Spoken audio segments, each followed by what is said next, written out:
सवाल तुसीं घुमा रहे हो। मेरा सवाल ये है भी जो फगवाड़े ਦੇ ਵਿੱਚ ਕਾਂਗਰਸੀ ਵਰਕਰ ਕਹਿੰਦੇ ਆ ਵੀ ਵਿਕਾਸ ਬਹੁਤ ਹੋਇਆ, ਉਹ ਵਿਕਾਸ ਦੇ ਤਹਿਤ ਅਸੀਂ ਜਿਹੜੀ ਇਲੈਕਸ਼ਨ ਜਿੱਤਣੀ ਆ। ਭਾਜਪਾ ਅਕਾਲੀ ਕਹਿੰਦੇ ਵੀ ਕੋਈ ਵਿਕਾਸ ਨਹੀਂ ਹੋਇਆ, ਧਾਲੀਵਾਲ ਸਾਹਿਬ ਨੇ ਵਿਤਕਰਾ ਕੀਤਾ। ਕੀ ਵਿਕਾਸ ਸ਼ਹਿਰ ਦੇ ਵਿੱਚ ਹੋਇਆ ਜਾਂ ਨਹੀਂ ਹੋਇਆ? ਬੱਚਾ ਜਿਹੜਾ ਉਹ ਤਾਂ ਹੁਣ ਬਲਵਿੰਦਰ ਸਿੰਘ ਧਾਲੀਵਾਲ ਦੇ ਖੇਮੇ ਜੇ, ਪਰ ਜਿਹੜਾ ਦਲਜੀਤ ਸਿੰਘ ਰਾਜੂ ਉਹ ਹਜੇ ਵੀ ਤੁਹਾਡੇ ਨਾਲ ਹਰਦੀਪ ਸਿੰਘ। ਇੱਕ ਗੱਲ ਦੱਸੋ, ਇਹ ਸੱਚ ਆ? बड़ी चर्चा चली जी इलैक्शन कमेटी के जोड़े इतने देहाती प्रधान दलजीत राजू आ, वो मन्निया जाता भी जोगिंदर सिंह मान की सज्जी बाह नहीं दोनों ही बाहां आ। इलैक्शन कमीशन की जी कमेटी के ना पाया गया, कहते भी जोगिंदर सिंह मान ने बड़ा जोर ला के लोग ये कह रहे हैं कि जोगिंदर सिंह मान ते बलविंदर सिंह धालीवाल ये ग्रुपबाजी है जो चोण लानी है। नो क्वेश्चन ऑफ ग्रुपेशन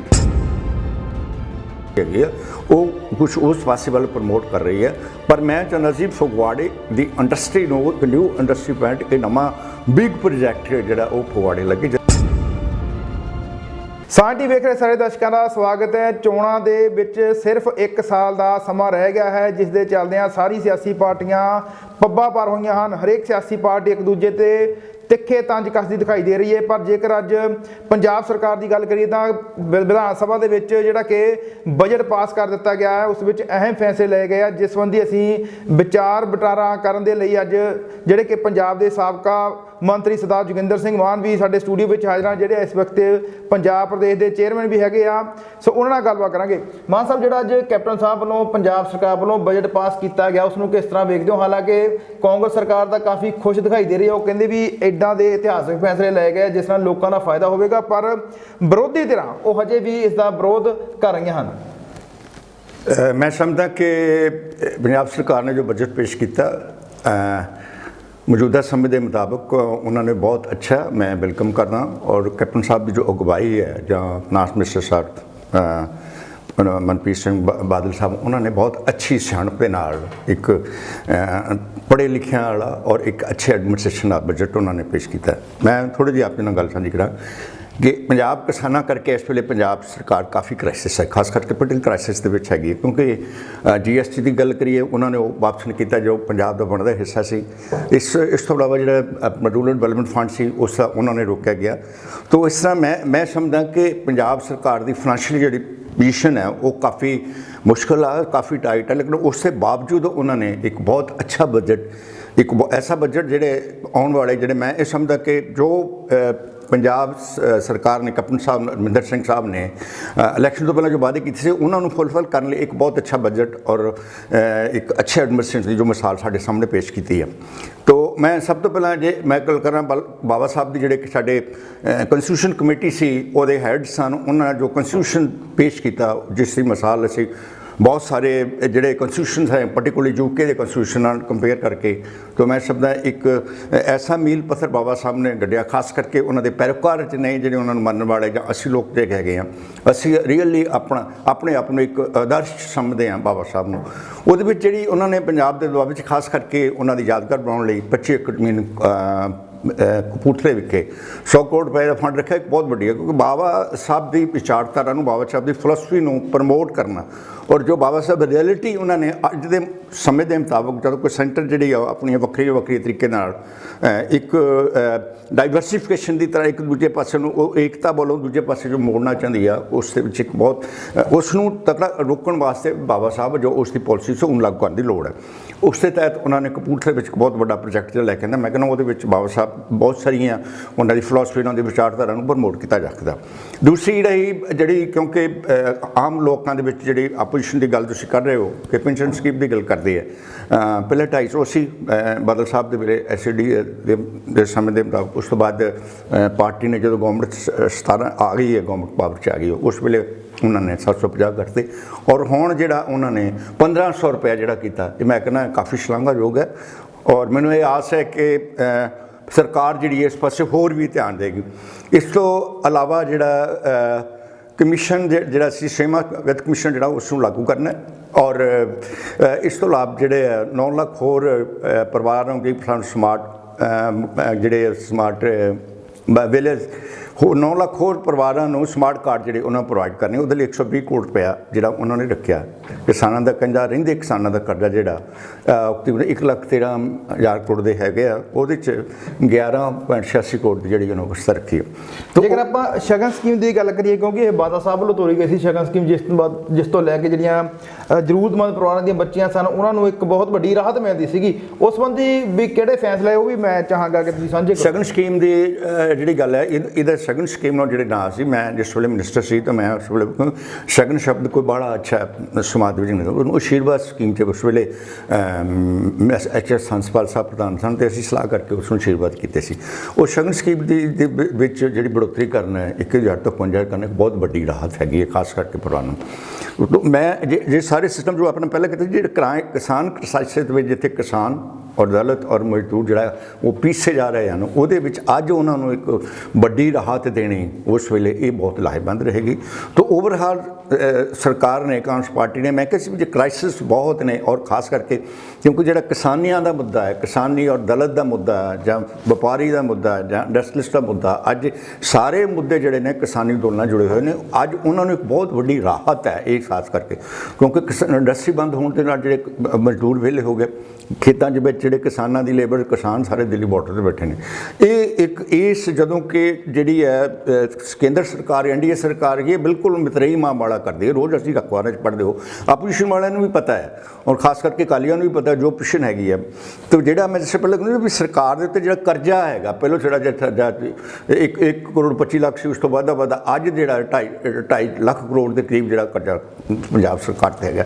ਸੋ ਇਹ ਸਿਚੁਏਸ਼ਨ ਪੰਜਾਬ ਸਰਕਾਰ ਨੇ ਆਪਣੇ ਆਪ ਨੂੰ ਪ੍ਰਮੋਟ ਕਰਕੇ ਲੋਕਾਂ ਦੇ ਵਿੱਚ ਇਸ ਤਰ੍ਹਾਂ ਦੇ ਜਿਹੜੇ ਪਾਪੂਲਰ ਫੈਸਲੇ ਲਿਆ ਕੇ ਲੋਕਾਂ ਨੂੰ ਉਹ ਜਿਹੜੇ ਵਾਅਦੇ ਕੀਤੇ ਨੇ ਉਸ ਨੂੰ ਠੀਕ ਕਰਨਾ। ਔਰ ਸਭ ਤੋਂ ਵੱਡੀ ਗੱਲ ਹੈ ਕਿ ਅੱਜ ਆਮ ਤੁਸੀਂ ਸੁਣਿਆ ਹੈ ਕਿ ਵੀ ਕਾਂਗਰਸ ਪਾਰਟੀ ਹੈ, ਅੱਜ ਅਸੀਂ ਜੇ ਰਾਸ਼ਟਰਪਿਤਾ ਮਹਾਤਮਾ ਗਾਂਧੀ ਦੀ ਗੱਲ ਕਰੀਏ, ਜਦੋਂ ਬਾਬਾ ਸਾਹਿਬ ਦੀ ਗੱਲ ਕਰਦੇ ਹਾਂ ਜਾਂ ਹੋਰ ਵਾਲਿਆਂ ਦੀ ਗੱਲ ਕਰੀਏ, ਅੱਜ ਉਹ ਜਿਹੜੀ ਦੇਸ਼ ਦੀ ਇੱਕ ਖੂਬਸੂਰਤੀ ਸੀ, ਉਸ ਖੂਬਸੂਰਤੀ ਨੂੰ ਖਰਾਬ ਕਰਨ ਦੀ ਕੋਸ਼ਿਸ਼ ਜਿਹੜੀ ਹੋ ਰਹੀ ਆ। ਕਾਸਟ 'ਤੇ ਵੰਡ ਹੋ ਰਹੀ ਆ, ਧਰਮ 'ਤੇ ਵੰਡ ਹੋ ਰਹੀ ਹੈ, ਜਾਤਾਂ 'ਤੇ ਵੰਡ ਹੋ ਰਹੀ ਆ, ਔਰ ਨਸਲਵਾਦੀ, ਅੱਤਵਾਦੀ, ਟੈਰਰਿਸਟ ਜਾਂ ਇਸ ਤਰ੍ਹਾਂ ਦੇ ਨਾਂ ਲੈਣੇ, ਬਹੁਤ ਸਾਰੇ ਜਿਨ੍ਹਾਂ ਨਾਮਾਂ ਨਾਲ ਬਦਨਾਮ ਕਰਨਾ। ਪਰ ਮਾਨ ਸਾਹਿਬ, ਇੱਕ ਕੈਪਟਨ ਸਾਹਿਬ ਵੱਲੋਂ ਇੱਕ ਬਜਟ ਦੇ ਵਿੱਚ ਅਹਿਮ ਫੈਸਲਾ ਲਿਆ ਗਿਆ ਜਿਸ ਵਿੱਚ ਮਹਿਲਾਵਾਂ ਨੂੰ ਵੀ ਇੱਕ ਬਹੁਤ ਵੱਡੀ ਫੈਸਿਲਿਟੀ ਦਿੱਤੀ ਗਈ ਹੈਗੀ, ਮੈਂ ਚਾਹਾਂਗਾ ਉਹ ਵੀ ਜ਼ਰੂਰ ਸਾਂਝੀ ਕਰੋ। ਆਈ ਐਪਰੀਸ਼ੀਏਟ ਦਿਸ ਪੁਆਇੰਟ ਜਿਹੜਾ ਤੁਸੀਂ ਕੀਤਾ ਮਹਿਲਾਵਾਂ ਲਈ। ਔਰ ਇੱਕ ਜਿੱਥੇ ਮਹਿਲਾਵਾਂ ਨੇ ਸਫ਼ਰ ਕੀਤਾ ਗਿਆ ਸਾਰੇ ਲਈ ਫਰੀ, ਉਹਨਾਂ ਦੀ ਸੁਰੱਖਿਅਤ ਬੱਸਾਂ ਦੇ ਵਿੱਚ ਜਿਹੜੀ ਛੇੜਛਾੜ ਹੈ ਜਾਂ ਜੋ ਕੁਛ ਨੌਜਵਾਨ ਜਿਹੜੇ ਇਸ ਤਰ੍ਹਾਂ ਦੇ ਹੈਗੇ ਆ, ਜੋ ਉਹਦੇ ਲਈ ਵੀ CM ਸਾਹਿਬ ਨੂੰ ਬੇਨਤੀ ਕਰਨਾ ਕਿ ਜਦੋਂ ਬਜਟ 'ਤੇ ਡਿਸਕਸ਼ਨ ਹੋਣੀ ਆ ਤਾਂ ਕਿ ਮਹਿਲਾਵਾਂ ਦੀ ਬੱਸਾਂ ਦੇ ਵਿੱਚ ਜਿਹੜੀ ਸੁਰੱਖਿਆ ਹੈਗੀ ਆ, ਖਾਸ ਕਰਕੇ ਸਰੀਰਕ ਸੁਰੱਖਿਆ ਹੈਗੀ ਆ, ਉਹਦੀ ਵੀ ਸ਼ੋਰ ਕੀਤੀ ਜਾਵੇ। ਇਟਸ ਹੋਰ ਬੈਨੀਫਿਟ ਵੀ ਹੋਏਗਾ, ਹੋਰ ਵੀ ਅੱਛਾ ਹੋਏਗਾ। ਮੈਂ ਜਿਸ ਤਰ੍ਹਾਂ ਸਮਝਦਾ ਕਿ ਪੰਜਾਬ ਸਰਕਾਰ, ਜਿਸ ਸਮੇਂ ਪਹਿਲੇ ਵੀ ਕਾਂਗਰਸ ਪਾਰਟੀ ਨੇ, ਪੰਜਾਬ ਦੇ ਲੋਕਾਂ ਦੀ ਜਾਂ ਦੇਸ਼ ਦੇ ਲੋਕਾਂ ਦੀ ਜਿਹੜੇ ਜਿੱਥੇ ਵੀ ਜਦੋਂ ਸਾਡੀ ਸਰਕਾਰ ਰਹੀ ਆ, ਉਹਨਾਂ ਨੇ ਹਮੇਸ਼ਾ ਪਬਲਿਕ ਲਈ, ਗਰੀਬਾਂ ਲਈ, ਕਿਸਾਨਾਂ ਲਈ, ਦਲਿਤ ਲਈ, BC ਲਈ, ਜਿਹੜੇ ਕਬੀਲੇ ਹੈਗੇ ਉਹਨਾਂ ਲਈ, SC STs ਵਗੈਰਾ ਉਹਨਾਂ ਲਈ ਹਮੇਸ਼ਾ ਬੈਨੀਫਿਟ। ਅੱਜ ਤਾਂ ਹੀ ਮੈਂ ਜਦੋਂ ਅਖਬਾਰਾਂ ਦੇ ਵਿੱਚ ਐਡੀਟੋਰੀਅਲ ਨੋਟ ਪੜ੍ਹਦਾ ਤਾਂ ਉਹ ਇਹ ਸਮਝਦੇ ਨੇ ਕਿ ਕਾਂਗਰਸ ਨੂੰ ਜਿਹੜੀ ਹੈ ਉਹ ਦੇਸ਼ ਦੀ ਕਮਾਂਡ ਸੰਭਾਲਣੀ ਚਾਹੀਦੀ। ਸਾਹਿਬ, ਜਿਹੜੀਆਂ ਸਕੀਮਾਂ ਤੁਸੀਂ ਦੱਸ ਰਹੇ ਹੋ ਕਾਫੀ ਵਧੀਆ, ਪਰ ਆਪਾਂ ਜਿਵੇਂ ਫਗਵਾੜਾ ਸ਼ਹਿਰ 'ਚ ਬੈਠੇ ਹੋਏ ਆ, ਜਿਵੇਂ ਹੁਸ਼ਿਆਰਪੁਰ ਲਈ ਵੀ ਪ੍ਰੋਜੈਕਟ ਆ ਗਏ, ਕਪੂਰਥਲੇ ਲਈ ਵੀ ਆ ਗਏ ਆ, ਜਲੰਧਰ ਲਈ ਵੀ ਆ ਗਏ, ਪਰ ਫਗਵਾੜਾ ਲਈ ਕੋਈ ਅਜਿਹਾ ਪ੍ਰੋਜੈਕਟ ਨਹੀਂ ਆਇਆ, ਉਸ ਬਾਰੇ ਕੀ ਕਹੋਗੇ? ਮੈਂ ਸੋਚਦਾ ਵੀ ਸਥਾਨਕ ਵਿਧਾਇਕ ਜਿਹੜਾ ਉਸ ਨੂੰ ਕੋਸ਼ਿਸ਼ ਕਰਨੀ ਚਾਹੀਦੀ। ਦੇਖੋ ਜਿਹੜੀ ਇਹ ਗੱਲ ਹੁੰਦੀ ਹੈ CM ਸਾਹਿਬ ਦੇ ਨਾਲ, ਜਿਹੜਾ ਫਗਵਾੜਾ ਸ਼ਹਿਰ ਦੀ ਸਿਚੁਏਸ਼ਨ ਹੈ, ਇੱਥੇ ਜੰਕਸ਼ਨ ਆਫ ਦੀ ਟਰਾਂਸਪੋਰਟਸ, ਜੇ ਅਸੀਂ ਆਪਾਂ ਬੱਸਾਂ ਦੀ ਗੱਲ ਕਰੀਏ, ਸਿੰਧਪੁਰ ਨੂੰ ਜਾਏਗੀ, ਅੰਮ੍ਰਿਤਸਰ ਨੂੰ ਜਾਏਗੀ, ਦਿੱਲੀ ਨੂੰ ਜਾਏਗੀ, ਜਾਂ ਇੱਕ ਜੰਕਸ਼ਨ, ਜੇ ਰੇਲਵੇ ਦੀ ਗੱਲ ਕਰੀਏ ਜੰਕਸ਼ਨ ਇਹ ਸੈਂਟਰ ਹੈਗਾ। ਜੇ ਮੈਂ ਫਗਵਾੜੇ ਦੀ ਗੱਲ ਕਰਾਂ, ਫਗਵਾੜੇ ਦੀ ਜਿਹੜੀ ਇਕੋਨਮੀ ਹੈ, ਜਿਹੜੀ ਐਗਰੀਕਲਚਰ ਲੈਂਡ ਹੈਗੇ, ਇਸ ਮੋਰ ਦੈਨ ਕਪੂਰਥਲਾ। ਤੋ ਜਿਹੜੇ ਫਗਵਾੜੇ ਦੀ ਪ੍ਰਗਤੀ ਦੀ ਚਾਲ ਹੈ ਉਹ ਕਪੂਰਥਲੇ ਨਾਲੋਂ ਬੈਟਰ ਹੈਗੀ ਹੈ।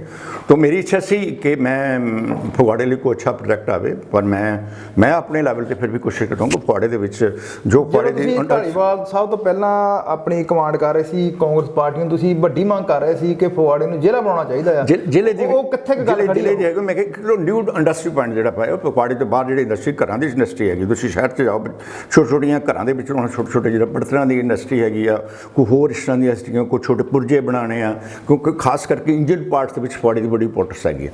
ਤਾਂ ਮੇਰੀ ਇੱਕ ਸ਼ੁਰੂ ਤੋਂ ਗੱਲ ਰਹੀ ਹੈ, ਜਿਹੜੀ ਤੁਸੀਂ ਪਹਿਲਾਂ ਡਿਸਟ੍ਰਿਕਟ ਦੀ ਗੱਲ ਕੀਤੀ ਹੈ, ਸਭ ਤੋਂ ਪਹਿਲਾਂ ਜਿਹੜੀ ਗੱਲ ਹੋਈ ਸੀ ਡਿਸਟ੍ਰਿਕਟ ਦੀ ਫਗਵਾੜੇ ਦੀ ਹੋਈ ਸੀ। ਬਾਅਦ ਕਿਸਮ ਦੇ ਕਿ ਸਰ ਚਰਨ ਸਿੰਘ ਬਰਾੜ ਮੈਂ ਉਸ ਵੇਲੇ ਮਿਨਿਸਟਰ ਸੀ, ਉਹ CM ਸਨ ਔਰ ਸਰਦਾਰ ਦਿਲਬਾਗ ਸਿੰਘ ਹਮੇਸ਼ਾ ਜਿਹੜੀ ਉਹ ਕੋਸ਼ਿਸ਼ ਕਰਕੇ ਮਾਨਸਾ ਜ਼ਿਲ੍ਹਾ ਬਣਾ ਗਿਆ, ਜਦੋਂ ਕਿ ਪਾਪੂਲੇਸ਼ਨ ਦੇ ਮੋਰ ਦੈਨ 1 ਲੱਖ ਤੋਂ ਜ਼ਿਆਦਾ 1.25 ਲੱਖ 1.5 ਲੱਖ ਸ਼ਹਿਰ ਦੀ ਪਾਪੂਲੇਸ਼ਨ ਹੈਗੀ ਆ, ਦੂਜੇ ਨਾਲ ਪਿੰਡ ਹੈਗੇ ਨੇ, ਇਟ ਮੋਰ ਸੁਟੇਬਲ ਦੈਨ ਨਵਾਂ ਸ਼ਹਿਰ। तो मेरा 2 पॉइंट ਜਿਹੜੇ ਆ ਮੇਰੇ ਦਿਮਾਗ ਦੇ ਵਿੱਚ ਹੈਗੇ, ਜਿਹੜੇ ਮੈਂ ਕਰਨਾ ਚਾਹੁੰਦਾ, ਗੁਰੂ ਕਿਰਪਾ ਕਰੇਗਾ। I am pointed to the Phagwara, the people of the Phagwara और the city of the Phagwara. तो मेरे ये 2 पॉइंट है, एक फगवाड़ा डिस्ट्रिक्ट ने ਅਸੀਂ ਉਹਦੇ ਨਾਲ ਕਿਹੜਾ ਜੋੜਨਾ, ਜੋਗ੍ਰਾਫਿਕਲੀ ਜੋ ਸਾਨੂੰ ਸੂਟ ਕਰਦੇ ਨੇ, ਗਰਾਂ ਹੈਗਾ, ਨਕੋਦਰ ਹੈਗਾ, 4-5 ਕੌਂਸਟੀਟਿਊਂਸੀ ਬਣ ਕੇ ਫਗਵਾੜਾ ਚ ਬਣਦਾ ਇੱਕ ਨਿਊ ਇੰਡਸਟਰੀ ਟਾਊਨ ਜਿਹੜਾ ਬਣੇ, ਪਹਿਲਾਂ ਵੀ ਹੋਇਆ ਸੀਗਾ, ਕੁਝ ਕਾਰਨਾਂ ਕਰਕੇ ਰਹਿ ਗਿਆ। ਲੇਕਿਨ ਮੈਂ ਸਮਝਦਾ ਕਿ ਜਿਹੜੀ ਇਹ ਡਿਮਾਂਡ ਹੈ, ਜਿਹੜਾ ਲੋਕ ਵਿਧਾਇਕ ਹੈ, ਇਸ ਨੂੰ ਸਟ੍ਰੈਸ ਕਰਕੇ FM ਦੇ ਨਾਲ CM ਨਾਲ ਕਰਕੇ ਸਾਨੂੰ ਫਗਵਾੜਾ ਡਿਮਾਂਡਸ ਦਿਸ ਨਿਊ ਫੋਕਲ ਪੁਆਇੰਟ। ਤੇ ਉਹਦੇ ਲਈ ਤੁਹਾਡੇ ਹਿਸਾਬ ਨਾਲ ਜਿਹੜੇ ਇੱਥੇ ਦੇ ਹੁਣ ਮੌਜੂਦਾ ਵਿਧਾਇਕ ਹੈਗੇ ਆ ਬਲਵਿੰਦਰ ਸਿੰਘ ਧਾਲੀਵਾਲ, ਜੇ ਨਹੀਂ ਕੋਈ ਡਿਮਾਂਡ ਕਰ ਰਹੇ, I don't blame anybody, it's my bad luck ਕਿ I'm not in the government। ਮੈਂ ਲੰਮੇ ਸਮੇਂ ਤੋਂ ਮਤਲਬ ਸੰਨ 80 ਤੋਂ ਲੈ ਕੇ ਮੈਂ ਪਾਰਟੀ ਦੇ ਪ੍ਰੋਸੈਸ ਦੇ ਵਿੱਚ ਆਇਆ ਹਾਂ, ਆਪਣੀ ਪਾਰਟੀ ਦੀਆਂ ਵੱਖਰੀਆਂ ਪੋਸਟਾਂ ਤੋਂ 15 ਸਾਲ ਗਵਰਨਮੈਂਟ ਦੇ ਵਿੱਚ ਰਹਿ ਕੇ ਹੁਣ ਵੀ ਆਈ ਐਮ ਦੇ chairman this agro industry food ਜਿਹੜਾ ਹੈਗੇ ਉਹਦੇ ਵਿੱਚ ਵੀ I think better. I think ਮੈਂ ਸੋਚਦਾ ਮੇਰਾ ਇੱਕ ਮਜ਼ਦੂਰ ਇੱਕ ਕਿਸਾਨ ਜਿਹੜਾ ਇਹ ਬੇਸ ਹੈਗੇ ਨੇ 70-80% ਜਿਹੜੀ ਆ ਖੇਤੀ ਤੇ ਐਗਰੀਕਲਚਰ, ਉਹ 'ਚ 70-80-90% ਦੇ ਐਗਰੀਕਲਚਰ ਹੈ, ਉਹਦੇ 70% ਜਿਹੜੇ ਲੋਕ ਹੈਗੇ ਨੇ ਉਹ ਜਿਹੜੇ ਛੋਟੇ 5 ਦਾ 2.5 ਏਕੜ ਦੀ ਮਾਲਕ ਦੇ ਹੈਗੇ। ਇੱਕ ਐਕਸਟਰਾ ਜਿਹੜੀ ਫੀਡ ਚਾਹੀਦੀ ਆ ਪੰਜਾਬ ਨੂੰ, ਖਾਸ ਕਰਕੇ ਮੈਂ ਕਿਹਾ ਸੀ ਤੁਸੀਂ ਜਦੋਂ ਸਾਰਾ ਪੰਜਾਬ ਨੂੰ ਦੇਖੋਗੇ ਤਾਂ ਉਹ ਜਿਹੜੀ ਹੱਬ ਹੈਗੀ ਆ ਉਹ ਦਿਸ ਗ੍ਰਾਂ ਦਿਸ ਮੰਗਾ ਐਂਡ ਫਗਵਾੜਾ ਹੈਗਾ, ਉਸ ਨੂੰ ਪ੍ਰਮੋਟ ਕਰਨਾ। ਜਿਹੜੀ ਜੇ ਬੇਰੁਜ਼ਗਾਰੀ ਨੌਜਵਾਨਾਂ ਦੀ ਆਪਾਂ ਗੱਲ ਕਰੀਏ ਜਾਂ ਵਪਾਰ ਦੀ ਗੱਲ ਕਰੀਏ, ਇੰਜਨ ਪਾਰਟਸ ਫਗਵਾੜਾ ਨੰਬਰ 1 ਸੀ। ਇੰਜਨ ਪਾਰਟਸ ਜਿਸ ਤਰ੍ਹਾਂ ਤਿੰਨ ਮੰਡੀ ਗੋਬਿੰਦਗੜ੍ਹ ਦੀ ਕਰੀਏ ਜਾਂ ਬਟਾਲੇ ਦੀ ਗੱਲ ਕਰੀਏ, ਰੂਰਲ ਟੈਰਰਿਜ਼ਮ ਤੇ ਇਹ ਕਹਿਲੂ ਹੋਈਆਂ ਨੇ। ਲੇਕਿਨ ਆਈ ਥਿੰਕ ਕਿ ਫਗਵਾੜੇ ਨੂੰ ਇੱਕ ਨਵੀਂ ਚੀਜ਼ ਜਿਹੜੀ ਹੈ, ਜਿਸ ਦੀ ਫਗਵਾੜਾ ਜਿਹੜੀ ਉਹ ਬੈਕਫੁੱਟ ਤੇ ਜਾ ਰਹੀ ਹੈ, ਜਿਸ ਤਰ੍ਹਾਂ ਸ਼ੂਗਰ ਮਿਲ ਹੈਗੀ ਆ, ਅੱਛੇ ਲਾਈਕ ਬੋਨ ਮਿਲ ਪਿਛਾਂ ਨੂੰ ਜਾ ਰਿਹਾ। ਇਹ ਠੀਕ ਇੱਕ ਲਵਲੀ ਜਿਹੜੀ ਹੈ ਯੂਨੀਵਰਸਿਟੀ ਹੈਗੀ ਆ, ਉਹ ਕੁਛ ਉਸ ਪਾਸੇ ਵੱਲ ਪ੍ਰਮੋਟ ਕਰ ਰਹੀ ਹੈ। ਪਰ ਮੈਂ ਚਾਹੁੰਦਾ ਸੀ ਫਗਵਾੜੇ ਦੀ ਇੰਡਸਟਰੀ ਨੂੰ ਇੱਕ ਨਿਊ ਇੰਡਸਟਰੀ ਪੁਆਇੰਟ, ਇਹ ਨਵਾਂ ਬਿਗ ਪ੍ਰੋਜੈਕਟ ਜਿਹੜਾ ਉਹ ਫਗਵਾੜੇ ਲੱਗੇ, ਜਿਹਦੇ ਨਾਲ ਜਿਹੜੀ ਆਲੇ ਦੁਆਲੇ ਲੋਕ ਹੈਗੇ। ਆਉਣ ਵਾਲੇ ਸਮੇਂ ਦੇ ਵਿੱਚ ਕਿਸੇ ਵੇਲੇ ਜਿਹੜੀਆਂ ਨਗਰ ਨਿਗਮ ਦੀਆਂ ਚੋਣਾਂ ਉਹ ਅਨਾਉਂਸ ਹੋ ਸਕਦੀਆਂ ਅਪ੍ਰੈਲ, ਮਈ, ਜੂਨ, ਜਿਵੇਂ ਹਜੇ ਕਿਸੇ ਨੂੰ ਨਹੀਂ ਪਤਾ ਕਦੋਂ ਵੀ ਹੋ ਸਕਦੀਆਂ। ਤੁਹਾਡੇ ਹਿਸਾਬ ਨਾਲ ਜਿਹੜੇ ਕਾਂਗਰਸੀ ਵਰਕਰ ਹੈਗੇ ਹੇਠਾਂ ਵਾਲੇ, ਉਹ ਕਹਿ ਰਹੇ ਆ ਵੀ ਕਾਂਗਰਸ ਵੱਲੋਂ ਬਹੁਤ ਵੱਡਾ ਵਿਕਾਸ ਕਰ ਦਿੱਤਾ ਗਿਆ ਆ, ਬਈ ਜਿਹੜਾ ਫਗਵਾੜੇ ਨੂੰ ਵੱਡੇ ਸ਼ਹਿਰਾਂ ਵਾਂਗ ਬਣਾਇਆ ਜਾ ਰਿਹਾ। ਸੋ ਤੁਹਾਨੂੰ ਲੱਗਦਾ ਵਿਕਾਸ ਹੋ ਰਿਹਾ ਜਾਂ ਅਜੇ ਕਿਤੇ ਕਮੀ ਹੈਗੀ ਆ? ਦੇਖੋ ਵਿਕਾਸ ਦੀ ਗੱਲ ਜਿਹੜੀ ਹੈ, ਇਸ ਜਿਹੜੀਆਂ ਚੀਜ਼ਾਂ ਇਨ ਰਾਈਟਿੰਗ ਹੁੰਦੀਆਂ ਨਾ, ਜਿਹੜੀਆਂ ਸਾਹਮਣੇ ਹੈਗੀਆਂ, ਉਹਨਾਂ ਵਿੱਚ ਕੋਈ ਬੰਦਾ ਝੂਠ ਨਹੀਂ ਬੋਲ ਸਕਦਾ। ਜਿਹੜੀਆਂ ਫੈਕਟਸ ਹੈਗੇ, ਜਿਹੜੇ ਮੈਂ ਆਈ ਸ਼ੋ ਯੂ ਦਿਸ ਫੈਕਟ, ਜਿਹੜੀ ਇਹ ਤਾਂ ਬਜਟ ਪਾਸ ਇਹਦਾ ਸਾਰੀ ਦੁਨੀਆ ਨੂੰ ਸਾਹਮਣੇ ਆ ਗਿਆ, ਇਹ ਕਲੀਅਰ ਹੈ। ਪਰ ਜਿਹੜੇ ਵਿਕਾਸ ਦੀਆਂ ਗੱਲਾਂ ਫਗਵਾੜੇ ਦੀਆਂ, ਕੀ ਫਗਵਾੜੇ 'ਚ ਵਿਕਾਸ ਹੋਇਆ ਜਾਂ ਨਹੀਂ ਹੋਇਆ? ਫਗਵਾੜੇ ਦੀ ਵਿਕਾਸ ਦੀ ਗੱਲ ਕਰਦੀ ਕਿ ਇਸ ਡਿਪੈਂਡ ਆਉਂਦੀ ਜਿਹੜਾ ਸੋਕਾ ਵਿਧਾਇਕ ਹੈਗਾ। ਦੇਖੋ ਉਹਦੇ ਵਿੱਚ ਇੱਕ ਅਸੀਂ ਸਮਰਪਣ ਹੁੰਦੇ ਹਾਂ ਆਪਣੀ ਸਿਟੀ ਨੂੰ, ਆਪਣੀ ਕੰਸਟੀਟਿਊਂਸੀ ਨੂੰ, ਆਪਣੇ ਲੋਕਾਂ ਨਾਲ ਉਹਨਾਂ ਦੇ ਵੈਲਫੇਅਰ ਲਈ ਕੀ ਕਰਨਾ, ਜਾਂ ਸ਼ਗਨ ਸਕੀਮ ਹੈ, ਪੈਨਸ਼ਨ ਸਕੀਮ ਹੈ, ਜਿਸ ਕਰਜ਼ਾ ਹੈ ਕਿਸਾਨਾਂ ਦੀ, ਅਸੀਂ ਆਪਣੀ ਕੰਸਟੀਟਿਊਸ਼ਨ ਨੂੰ ਮੈਕਸੀਮਮ ਪ੍ਰਮੋਟ ਕਰਨਾ ਦਾ। ਪ੍ਰਮੋਟ ਦਾ ਮਤਲਬ ਹੁੰਦੇ ਉਹਨਾਂ ਨੂੰ ਵੱਧ ਤੋਂ ਵੱਧ ਬੈਨੀਫਿਟ। ਨਹੀਂ, ਸਵਾਲ ਇਹ ਹੈ ਵੀ ਕਾਂਗਰਸੀ ਵਰਕਰ ਕਹਿੰਦੇ ਵਿਕਾਸ ਕੀਤਾ ਬਹੁਤ, ਜਿਹੜੇ ਅਕਾਲੀ ਆ, BJP ਆ, ਜਾਂ ਉਹ ਕਹਿੰਦੇ ਵੀ ਕੀਤਾ ਕੋਈ ਨਹੀਂ, ਇੱਥੇ ਜਿਹੜਾ ਵਿਤਕਰਾ ਕੀਤਾ ਜਾ ਰਿਹਾ ਕਹਿੰਦੇ। ਉਹ ਤਾਂ ਮੈਂ ਛੋਟੀ ਜਿਹੀ ਤੁਹਾਨੂੰ ਮਿਸਾਲ ਦਿਆਂ, ਜਦੋਂ ਇੱਕ ਪੁਲ ਬਣਿਆ, ਫਲਾਈਓਵਰ ਬਣਿਆ, ਯੂ ਨੋ ਕਿ ਕਾਰਪੋਰੇਸ਼ਨ ਦੇ ਜਿਹੜੇ ਮਿਸਟਰ ਮੇਅਰ ਕੌਂਸਲਰ ਸਨ, ਮਿਸਟਰ ਸੋਮ ਪ੍ਰਕਾਸ਼ ਮਸਤੀ, ਤਾਂ ਉਹਨਾਂ ਨੇ ਇੱਕ ਅਰਥ ਵਾਲਾ ਬਣਾਇਆ ਸੀ। ਲੇਕਿਨ ਹੁਣ ਤੁਹਾਡੇ ਸਾਹਮਣੇ ਆਈ ਐਮ ਪੋਲੀਟੀਸ਼ੀਅਨ, ਮੈਂ ਨੋਟ ਥਿੰਕ ਬੈਡ ਕਿ ਵੀ ਮੈਂ ਸਾਂਪਲਾ ਸਾਹਿਬ ਦੀ ਕੋਸ਼ਿਸ਼ ਨਾਲ ਮੈਂ 3-4 ਵਾਰੀ ਡੈਪੂਲੇਸ਼ਨ ਮਿਲੇ। ਅੱਜ ਤੁਸੀਂ ਜਿਹੜਾ ਫਲਾਈਓਵਰ ਜਿਹੜਾ ਬਣਿਆ ਉਹ ਤੁਹਾਡੇ ਸਾਹਮਣੇ, ਫਗਵਾੜਾ ਦੀ ਇਟਸ ਬਿਊਟੀਫੁਲ, ਬਟ ਡੋਂਟ ਇਹਦਾ ਕਲੇਮ ਜੇ ਮੈਂ ਕਹਾਂ ਸੋਮ ਪ੍ਰਕਾਸ਼ ਦਾ ਕੋਈ ਕਲੇਮ ਨਹੀਂ, ਜਿਹਦੇ ਸਾਂਪਲਾ ਸਾਹਿਬ ਮਿਨਿਸਟਰ ਸਨ ਉਹਨਾਂ ਨੇ ਕੀਤਾ। ਜਿੱਥੋਂ ਤੱਕ ਫਗਵਾੜੇ ਦੀ ਡਿਵੈਲਪਮੈਂਟ, ਸਵਾਲ ਤੁਸੀਂ ਘੁਮਾ ਰਹੇ ਹੋ। ਮੇਰਾ ਸਵਾਲ ਇਹ ਆ ਵੀ ਜਿਹੜਾ ਫਗਵਾੜੇ ਦੇ ਵਿੱਚ ਕਾਂਗਰਸੀ ਵਰਕਰ ਕਹਿੰਦੇ ਆ ਵੀ ਵਿਕਾਸ ਬਹੁਤ ਹੋਇਆ, ਉਹ ਵਿਕਾਸ ਦੇ ਤਹਿ ਤੇ ਅਸੀਂ ਜਿਹੜੀ ਇਲੈਕਸ਼ਨ ਜਿੱਤਣੀ ਆ। ਭਾਜਪਾ ਅਕਾਲੀ ਕਹਿੰਦੇ ਵੀ ਕੋਈ ਵਿਕਾਸ ਨਹੀਂ ਹੋਇਆ, ਧਾਲੀਵਾਲ ਸਾਹਿਬ ਨੇ ਵਿਤਕਰਾ ਕੀਤਾ।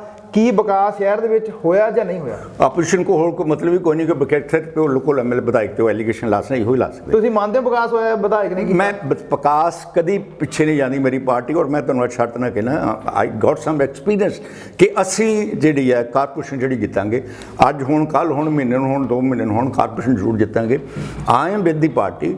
आई am with the local Congress party, दो कांग्रेस कमेटियां दोनों जो भी है सारा कुछ पार्टी दी, जितों तक एडमिनिस्ट्रेशन की गल पार्टी या सरकार के एडमिनिस्ट्रेशन की गल है, मेरा हमेशा 100% योगदान रहेगा। मैं इस गल का फख्र करदा कि मैंने फगवाड़े की सेवा करने का मौका मिले और मैं इस फगवाड़े को उपर लैके जावांगा। किड्डी क कारगुजारी होगी ਤੁਹਾਡੀ ਜਿਹੜੀਆਂ ਚੋਣਾਂ ਆ ਰਹੀਆਂ ਨਗਰ ਨਿਗਮ ਦੀਆਂ, ਉਹਦੇ ਵਿੱਚ ਕੀ ਭੂਮਿਕਾ ਹੋਊਗੀ? वही वैंदी 100% यू नो ਜੇ ਤੁਸੀਂ ਜੋ ਪੰਜਾਬ ਦੇ ਰਿਜ਼ਲਟ ਆਏ ਨੇ, ਜੋ ਪੰਜਾਬ ਦਾ ਇਸ ਵੇਲੇ ਟ੍ਰੈਂਡ ਹੈਗਾ ਲੋਕਾਂ ਦਾ, ਕੋਈ ਇਹ ਮੱਧਮ ਨਹੀਂ ਹੋ ਰਿਹਾ। ਅੱਜ ਬਜਟ ਦੇ ਨਾਲ I proud of that on my government and on my chief minister, I proud of mister Manpreet Badal Sahib ਤੇ ਉਹਨਾਂ ਨੇ ਬਹੁਤ ਅੱਛੇ ਪੜ੍ਹੇ ਲਿਖੇ ਨੇ, ਬਹੁਤ ਅੱਛੇ ਬਾਹਰ ਪੜ੍ਹੇ ਲਿਖੇ ਨੇ, ਉਹਨਾਂ ਨੂੰ ਸਾਰੀ ਇਕੋਨਮੀ ਦੀ ਸਾਰੀ ਦਾ ਪਤਾ ਲੱਗਾ ਜੋ ਉਹਨਾਂ ਨੇ ਕੀਤਾ। I appreciate this man, I appreciate the chief minister of the Punjab. ਤਾਂ ਮੈਂ ਸਮਝਦਾ ਕਿ ਇਹ ਸਾਰਾ ਕੁਝ ਚੰਗੇ ਹੋਏਗਾ। ਇਹ ਪਾਰਟ ਆਫ ਦੀ ਫਗਵਾੜਾ ਜੋ ਬਜਟ ਹੈ ਉਹਦੇ ਵਿੱਚ ਸਾਡੇ ਲੋਕ ਲੋਕਲ ਲੋਕ ਇਹ ਕਹਿ ਰਹੇ ਕਿ ਜੋਗਿੰਦਰ ਸਿੰਘ ਮਾਨ ਤੇ ਬਲਵਿੰਦਰ ਸਿੰਘ ਢਾਲੀਵਾਲ ਇਹ ਗਰੁੱਪਬਾਜੀ ਹੈ, ਜਦੋਂ ਚੋਣ ਲਾਣੀ ਹੈ ਕੋਈ no question of groupation, you know I'm the responsible for that। ਮੇਰੀ ਔਰ ਮੇਰੀ ਟੀਮ ਬਲਾਕ ਪ੍ਰੈਜ਼ੀਡੈਂਟ ਜਿਹੜੇ ਨੇ, ਸਮਿਤੀ ਮੈਂਬਰਸ ਹੈਗੇ ਨੇ, ਜ਼ਿਲ੍ਹਾ ਪ੍ਰੀਸ਼ਦ ਦੇ ਮੈਂਬਰਸ ਹੈਗੇ ਨੇ, ਸਰਪੰਚਸ ਹੈਗੇ ਨੇ, ਉਸ ਵੇਲੇ ਧਾਰੀਵਾਲ ਕਿਤੇ ਨਹੀਂ ਸੀ, ਲੇਕਿਨ ਉਹ ਸਾਰਿਆਂ ਨੂੰ ਨਾਲ ਲੈ ਕੇ ਜਾਣਾ ਔਰ ਜਿਹੜੀ ਅਸੀਂ ਉਹ ਕੀਤੀ ਹੈ ਆਪਣੇ ਇਲੈਕਸ਼ਨ ਦੇ ਵਿੱਚ ਕੰਮ ਕੀਤਾ, ਜਿੱਤੇ ਹੈ, ਕਾਫੀ ਵੋਟਾਂ ਦੇ ਜਿੱਤੇ ਹੈ ਔਰ ਅੱਗੇ ਵੀ ਅਸੀਂ ਇਸ ਤਰ੍ਹਾਂ ਇਹਨੂੰ ਪਾਵਾਂਗੇ। ਇੱਕ ਗੱਲ ਦੱਸੋ, ਇਹ ਸੱਚ ਆ? ਬੜੀ ਚਰਚਾ ਚੱਲੀ ਜਿਹੜੀ ਇਲੈਕਸ਼ਨ ਕਮੇਟੀ ਦੇ ਵਿੱਚ ਜਿਹੜੇ ਇੱਥੇ ਦਿਹਾਤੀ ਪ੍ਰਧਾਨ ਦਲਜੀਤ ਰਾਜੂ ਆ, ਉਹ ਮੰਨਿਆ ਜਾਂਦਾ ਵੀ ਜੋਗਿੰਦਰ ਸਿੰਘ ਮਾਨ ਦੀ ਸੱਜੀ ਬਾਹ ਨਹੀਂ, ਦੋਨੇ ਹੀ ਬਾਹਾਂ ਆ, ਤੇ ਉਹਨਾਂ ਨੂੰ ਇਲੈਕਸ਼ਨ ਕਮਿਸ਼ਨ ਦੀ ਜਿਹੜੀ ਕਮੇਟੀ ਦੇ ਵਿੱਚ ਨਾ ਪਾਇਆ ਗਿਆ। ਕਹਿੰਦੇ ਵੀ ਜੋਗਿੰਦਰ ਸਿੰਘ ਮਾਨ ਨੇ ਬੜਾ ਜ਼ੋਰ ਲਾ ਕੇ ਪਵਾ ਦਿੱਤਾ, ਪਰ ਇਹ ਦੂਜੀ ਧਿਰ ਨੂੰ ਰਾਜੀ ਨਹੀਂ ਸਨ। ਇਹ ਸੱਚ ਆ ਕਿ ਅਫਵਾਹਾਂ ਆ? ਇਹ ਦੱਸ ਦਿਓ। ਨੋ ਡਾਊਟ ਕਿ ਰਾਜੂ ਹਾਰਡ ਵਰਕਰ ਹੈ, ਉਹ ਬੱਚਿਆਂ ਤੋਂ ਜਦੋਂ ਇਹ ਠੀਕ ਹੈ, ਮੇਰੇ ਨਾਲ ਉਹਦੇ ਪਿਓ ਪੁੱਤਰ ਵਾਲਾ ਰਿਲੇਸ਼ਨ ਦਾ ਕੋਈ, ਕਿਉਂਕਿ ਮੈਂ ਉਹਨੂੰ ਜਿਸ ਤਰ੍ਹਾਂ ਸੰਜੀਵ ਸ਼ਰਮਾ ਹੈਗਾ, ਜੁਨੋ ਬੁੱਗਾ, ਇਹ ਦੋ ਬੱਚੇ ਸਨ ਜਿਨ੍ਹਾਂ ਦੀ ਰਿਸਪੌਂਸਿਬਿਲਟੀ ਜਦੋਂ ਮੇਰੇ ਧਾਰੀਵਾਲ ਦੇ ਨਾਲ ਕੰਡਕਟ ਹੋਇਆ, ਦੈਨ ਸੀਐਮ ਸੇ ਕਿ ਮਾਨ ਸਾਹਿਬ ਤੁਸੀਂ ਜੋ ਆਪਣੇ ਵਰਕਰ ਨੂੰ ਅਕੋਮੋਡੇਟ ਕਰਨਾ ਚਾਹੁੰਦੇ ਹੋ ਕਰਾ ਲਓ। ਮੇਰੇ ਉਹਦੇ 'ਚ 2-3 ਵਾਅਦੇ ਹੋਏ ਸੀ। Myself I will get to the pride post, then Mr. Sanjeev Bugga, he will get the pride post in the corporation, and then Mr. Raju. He will be he is on the line, Mr. Raju। ਸਾਰੇ ਫਗਵਾੜੇ ਦੇ ਲੋਕੀ ਜਾਣਦੇ ਹੈਗੇ ਜੋ ਤੁਸੀਂ ਗਿਆ। ਤੁਹਾਡੇ ਦੋ ਬੱਚੇ ਸੀਗੇ, ਇੱਕ ਸੰਜੀਵ ਬੁੱਗਾ, ਇੱਕ ਦਲਜੀਤ ਰਾਜੂ, ਪਰ ਇੱਕ ਬੱਚਾ ਜਿਹੜਾ ਉਹ ਤਾਂ ਹੁਣ ਬਲਵਿੰਦਰ ਸਿੰਘ ਧਾਲੀਵਾਲ ਦੇ ਖੇਮੇ 'ਚ, ਪਰ ਜਿਹੜਾ ਦਲਜੀਤ ਸਿੰਘ ਰਾਜੂ ਉਹ ਹਜੇ ਵੀ ਤੁਹਾਡੇ ਨਾਲ ਹੈ। ਹਰਦੀਪ ਸਿੰਘ ਤਗੜਾ ਐਸੀ ਕੋਈ ਗੱਲ ਨਹੀਂ, ਮੇਰੀ ਗੱਲ ਨਹੀਂ, ਐਸੀ ਗੱਲ ਨਹੀਂ, ਮੈਨੂੰ ਦੋਨੋਂ ਹੁਣ ਵੀ ਮੇਰੇ ਪਿਆਰ ਨੇ। ਮੈਂ ਇੱਕ ਵਾਰ ਐਗਜ਼ਾਮਪਲ ਦਿੱਤੀ ਜੀ, ਜੇ ਬਾਂਦਰੀ ਦੇ ਬੱਚੇ ਜਿੱਥੋਂ ਦਾ ਵੀ ਛਾਤੀ ਨਾਲ ਲਾ ਕੇ ਮੈਂ ਆਪਣੇ ਬੱਚਿਆਂ ਨੂੰ ਛਾਤੀ ਲੱਗਾ ਕਿਤੇ ਨਹੀਂ। ਆਈ ਹੈਵ ਏ ਬਹੁਤ ਅੱਛਾ ਫਿਊਚਰ ਮੈਂ ਇਹਨਾਂ ਬੱਚਿਆਂ ਦੇ ਆਪਣੇ ਮਾਈਂਡ 'ਚ ਬਣਾ ਕੇ ਰੱਖਿਆ। ਦੇਖੋ ਜਿਹੜੇ ਹਾਰਡ ਵਰਕ ਆ ਉਹਦਾ ਕੋਈ ਸਬਸਟੀਟਿਊਟ ਨਹੀਂ। ਰਾਜੂ ਔਰ ਬੁੱਗਾ ਦੇ ਆਰ ਵੈਰੀ ਇੰਟੈਲੀਜੈਂਟ, ਦੇ ਮੈਨੇਜ ਦੀ ਪਾਰਟੀ, ਦੇ ਮੈਨੇਜ ਦੀ ਪੋਸਟ, ਔਰ ਇਹ ਬੰਦੇ ਜਿਹੜੇ ਨੇ ਹਰ ਬੰਦੇ ਨੂੰ ਕਿਸ ਤਰ੍ਹਾਂ ਮਿਲਣਾ, ਕਿਸ ਤਰ੍ਹਾਂ ਕਮਿਟਣ, ਇਹਦੇ ਵਿੱਚ ਕੋਈ ਡਾਊਟ ਨਹੀਂ, ਉਹਨਾਂ ਅੱਜ ਤੱਕ ਕੋਈ ਬੰਦਾ ਨਾਲ ਨਹੀਂ। ਦੂਜੀ ਹੈ ਕਿ ਇਹਨਾਂ ਦੋਨੋਂ ਬੱਚਿਆਂ ਦੇ ਉੱਤੇ ਕੋਈ ਐਲੀਗੇਸ਼ਨ ਨਹੀਂ। ਮੈਂ ਓਪਨਲੀ ਕਰਨਾ, ਮੈਂ ਸਾਰੀ ਆਪੋਜੀਸ਼ਨ ਨੂੰ ਕਰਨਾ, ਮਾਈ ਸੈਲਫ ਸਿਟਿੰਗ ਇਨ ਦੇਅਰ, ਮੈਂ ਸਾਰੇ ਆਪਣੀ ਮੇਰੇ ਕੋਈ ਐਲੀਗੇਸ਼ਨ ਮੇਰੇ 'ਤੇ ਕੋਈ ਫਰੇਮ ਐਲੀਗੇਸ਼ਨ ਹੋਇਆ ਹੋਵੇ, ਆਈ ਬਿਲੀਵ ਦੀ ਪੋਲਿਟਿਕਸ। ਤਾਂ ਇਹ ਬੱਚੇ ਜਿਹੜੇ ਨੇ ਇਹ ਮੇਰੇ ਮੁਤਾਬਕ, ਔਰ ਮੈਂ ਇਹਨਾਂ ਨੂੰ ਆਪਣੇ ਬੱਚੇ ਵਾਂਗੂ ਪਾਲ ਕੇ ਆਪਣੇ ਨਾਲ ਬਿਠਾਲ ਕੇ ਜੇ ਇਹ ਸਭ ਲੋ ਜਿਹੜਾ ਪਿਤਾ ਹੈ ਪਹਿਲੀ ਬੁਰਕੀ ਜਿਹੜੀ ਆਪ ਖਾਣ ਤੋਂ ਆਪਣੇ ਬੱਚਿਆਂ ਨੂੰ ਉਹਦੇ ਵਿੱਚ ਆਉਂਦਾ, ਜਸਟ ਲਾਈਕ ਦੈਟ। ਇਹ ਬੱਚੇ ਇਦਾਂ ਦੇ ਨੇ ਔਰ ਦੋਨੋਂ ਬੱਚੇ ਜਿਹੜੇ ਇਹਨਾਂ ਦੀ ਕਾਰਜਕਾਰੀ ਬੈਸਟ ਹੈਗੀ ਆ, ਬੈਸਟ ਪਰਫਾਰਮ ਕੀਤਾ ਔਰ ਕਰਦੇ ਰਹਿਣਗੇ। ਬਸ ਪਾਰਟੀ ਨੂੰ ਮਜ਼ਬੂਤ ਕਰਾਂਗੇ, ਕੋਈ ਧੜੇਬੰਦੀ ਗੱਲ ਨਹੀਂ। ਆਈ ਐਮ ਨਾਟ ਬਲੀਵ ਐਨੀ ਧੜੇਬੰਦੀ। ਜੋਗਿੰਦਰ ਸਿੰਘ ਅੱਜ ਲੰਮਾ ਸਫ਼ਰ ਕੱਟ ਕੇ ਖਾਲਸਾ ਕਾਲਜ ਤੋਂ ਅੱਜ ਤੱਕ ਤੁਹਾਡੇ ਸਾਹਮਣੇ ਬੈਠਾ ਫੇਸ ਟੂ ਫੇਸ ਮੈਂ ਤੁਹਾਡੇ ਨਾਲ ਗੱਲ ਕਰਾਂ, ਸਿਰਫ ਆਪਣੀ confidence, hard work, there is no any substitute of the hard work.